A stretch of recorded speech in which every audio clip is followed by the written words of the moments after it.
On revient maintenant sur l'accord de paix entériné le 27 juin par la RDC et le Rwanda sous l'égide du Qatar et des États-Unis. Ça y est, le volet économique de l'accord vient d'être signé. Ça s'est passé à Washington dans la nuit de vendredi à samedi et c'est le choix du JTA de ce soir. Et selon un communiqué conjoint des partis et des médiateurs, le texte définit les domaines clés de la coopération économique et du développement entre les deux nations. En octobre, Kinshasa avait refusé de signer ce document, arguant qu'il fallait d'abord avancer sur les questions sécuritaires. Le décor est planté. Bonsoir Lola Colomba. Bonsoir Patrice. Alors, sait-on précisément que contient ce texte ? Eh bien, concernant ce qui a été signé le 7 novembre, pour l'instant, le document n'est pas public. Donc, c'est impossible de vous dire précisément ce qu'il couvre, mais dans l'accord de paix qui avait été paraphé le 27 juin dernier, la RDC et le Rwanda s'engageaient déjà à lancer ou à élargir la coopération sur certaines problématiques,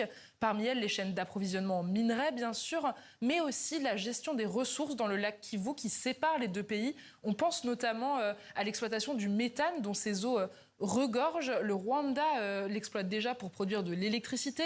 En 2022, par exemple, la centrale Kivu Watt fournissait 30% de l'énergie consommée annuellement dans le pays. Du côté congolais, aucun projet d'extraction n'a encore vu le jour, mais en août dernier, une entreprise américaine s'est manifestée pour investir 700 millions de dollars dans la construction d'une centrale, sous réserve des garanties de sécurité sur place.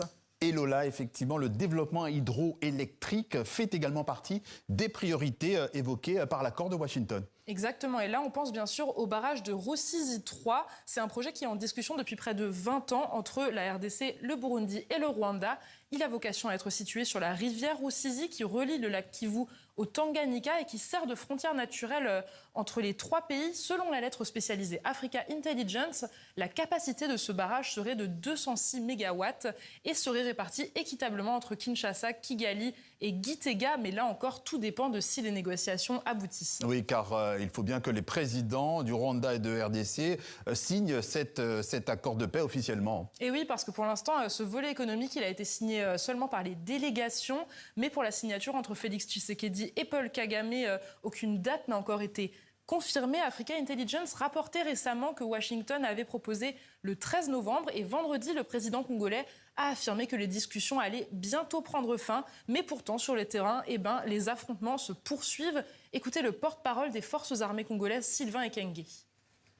La coalition terroriste de l'AFC/M23, soutenue par le Rwanda, intensifie depuis plusieurs jours les attaques contre les positions des forces armées de la République démocratique du Congo sur le terrain. Soucieuses de la sécurité des populations martyrisées, les forces armées de la République démocratique du Congo ont pris toutes les dispositions pour s'opposer à toutes les provocations de l'AFC/M23 manifestement non disposés à suivre la voie de la paix tracée par les accords librement signés.